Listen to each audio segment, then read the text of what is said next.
Ever feel like plane crashes are everywhere? Your brain might be tricking you. It's not that the world is suddenly filled with air disasters.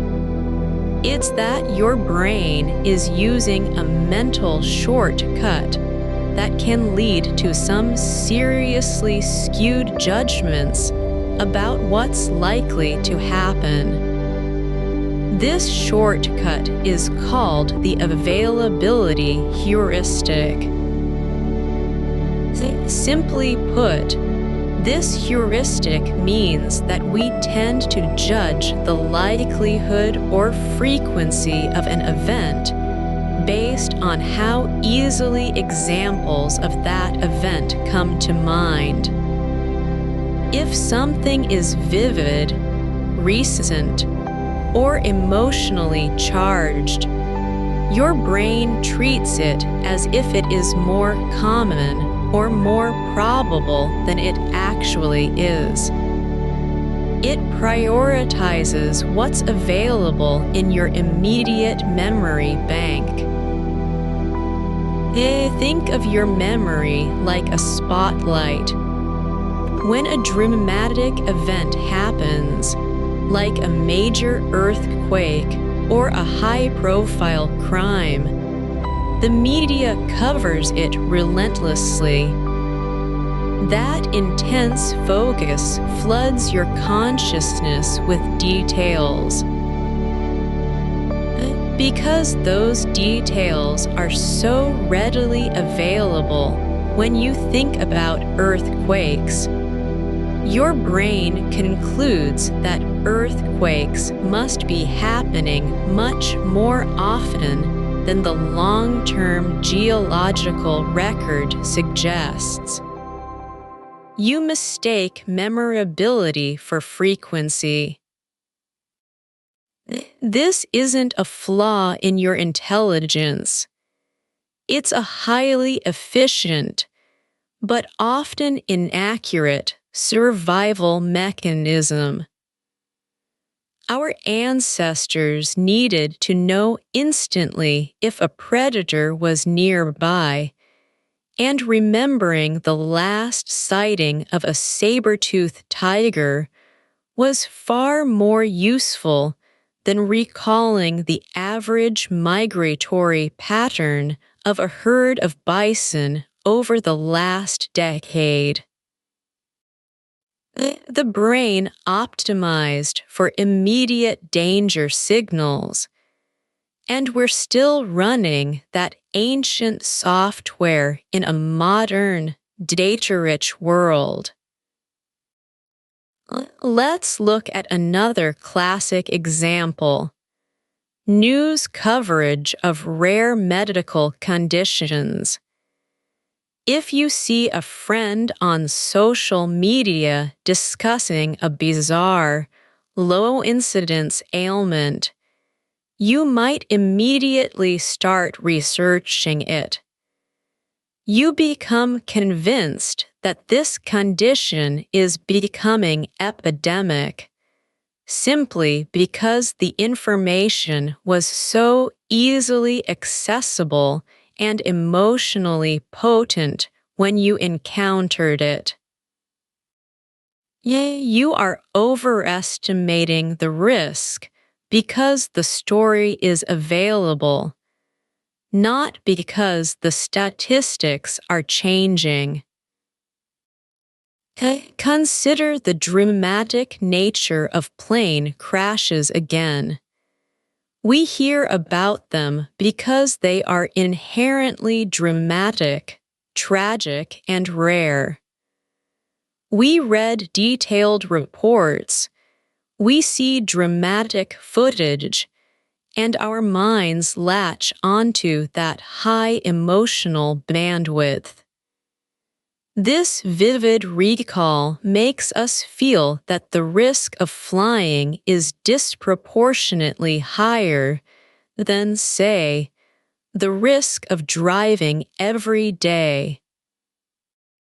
Yet when you crunch the numbers, when you look at the vast, stable data sets. The statistics tell a much calmer story. So, how do you fight this deeply ingrained mental habit?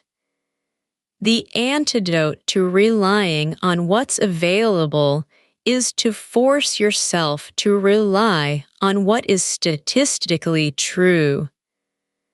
You need to actively engage the slower, more effortful parts of your prefrontal cortex, the parts that handle careful calculation rather than quick emotional assessment. When you are faced with a judgment of probability, is this investment safe? Is this neighborhood safe? Is this rare disease a growing threat? Your first instinct might be to recall the most dramatic, most recent thing you heard. That's the heuristic kicking in. The fix is to pause.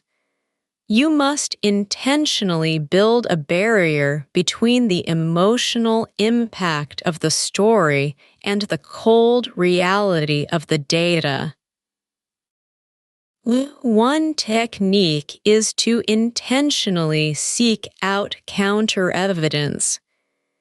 If you are convinced by a dramatic story, actively search for 3 reputable sources that discuss the topic in a purely academic or longitudinal way. Don't look for the headline. Look for the methodology section. Look for the baseline data. Another powerful tool is to practice structured recall. Instead of letting your mind wander to the most dramatic example, force it to generate a diverse set of examples. If you are assessing the risk of natural disasters, don't just think of the last major hurricane. Force yourself to list 5 completely unrelated examples of low-frequency, high-impact natural events that have not been in the news recently. This forces your brain away from the immediate, available hot spot toward a broader, more balanced data set. This isn't about becoming cynical. It's about becoming a better, more accurate thinker. It's about upgrading your mental software from quick pattern matching to deep statistical modeling. Next time you judge the probability of something, whether it's a stock market crash, a personal risk, or a global trend, I challenge you to do one thing. Pause. Before you form your conclusion, force yourself to list 5 completely unrelated examples of that concept. Do not let the first, most dramatic image you recall guide your final judgment.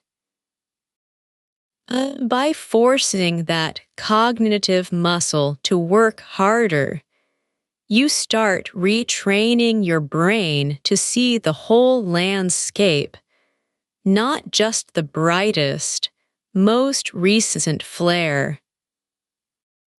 Understanding the availability heuristic reveals that the things our brains love the most, drama, immediacy, high emotion, are often the things that make us the least accurate judges of reality. Think slower. Look deeper. Your clarity depends on it.